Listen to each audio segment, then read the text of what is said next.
নমস্কার, আমি সঙ্গমিত্রা। আমার এই সহজ রান্না চ্যানেলে আপনাদের সবাইকে স্বাগত। আজ আমি রান্না করছি মুগ ডাল আর নারকেল কোড়া দিয়ে নিরামিষ চাল কুমড়োর ঘন্ট। আপনারা নিরামিষের দিনে খুব সহজেই বানিয়ে নিতে পারেন এই রেসিপিটি। প্রথমে একটা কচি চাল কুমড়োর খোসা ছাড়িয়ে ভালো করে ধুয়ে ঝিরিঝিরি করে কেটে নিয়েছি। এখন এই চাল কুমড়োটাকে সাইডে রেখে দিচ্ছি। এদিকে কড়াই বসিয়েছি, কড়াইতে দিয়ে দিচ্ছি সর্ষের তেল। তেলটাকে গরম করে নিয়েছি।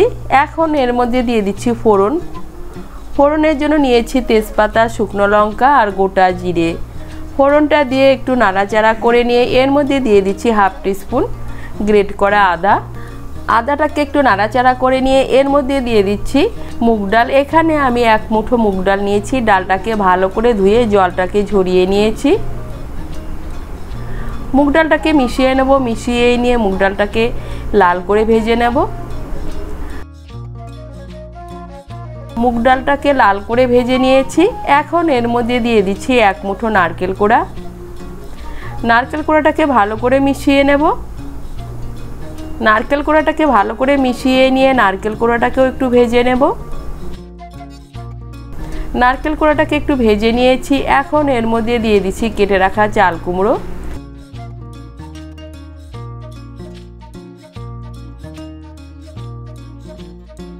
চাল কুমড়োটাকে ভালো করে মিশিয়ে নেব।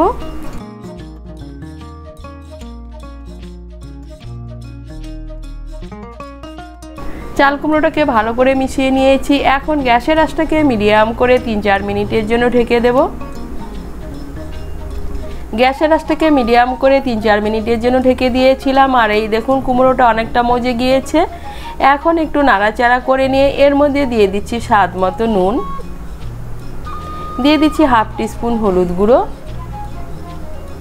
আর চিড়ে রাখা কাঁচা লঙ্কা। আমি এর মধ্যে চিনি ব্যবহার করছি না, আমি যেহেতু এর মধ্যে নারকেল কোড়া ব্যবহার করেছি।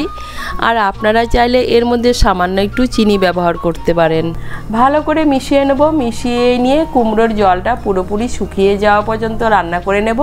এখন আর ঢাকা চাপা দেব না। কুমড়ো বেশি ঢাকা দিয়ে রান্না করলে টক হয়ে যায়। এই দেখুন কুমড়োর জলটা শুকিয়ে যাওয়া পর্যন্ত রান্না করে নিয়েছি। কুমড়োর জলটা পুরোপুরি শুকিয়ে গিয়েছে, কুমড়ো থেকে তেল ছেড়ে দিয়েছে। আর এই দেখুন ডালটা সেদ্ধ হয়ে গিয়েছে। ডালটা সেদ্ধ হবে কিন্তু একদম গলে যাবে না। আর তৈরি হয়ে গেল মুগ ডাল আর নারকেল কোড়া দিয়ে চাল কুমড়োর ঘন্ট।